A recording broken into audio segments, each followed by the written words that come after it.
मैले त्यतिखेर पनि भनेको थिएँ खोरमा थुन्दैमा बाघ स्याल हुँदैन मैले भनेको थिएँ। म घाइते छु, यो पनि म चेतावनीका साथ भन्न चाहन्छु। घाइते बाघ खतरनाक हुन्छ भ्रष्टाचारीका लागि, भ्रष्टाचारीका लागि, कसैका लागि होइन।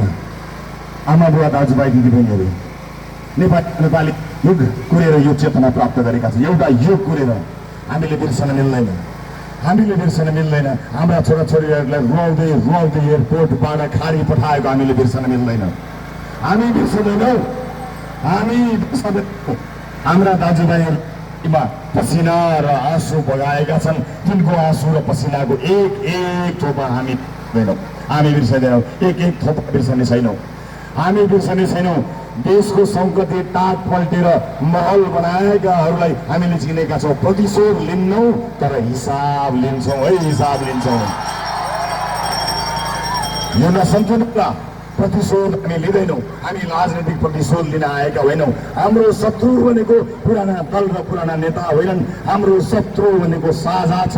बेरोजगारी, अशिक्षा, यी सबै समस्या, भ्रष्टाचार, कुशासन हाम्रा हुन्। हामी शत्रुलाई परास्त गर्न आएका हौँ। जो भाग्य जसलाई जनताले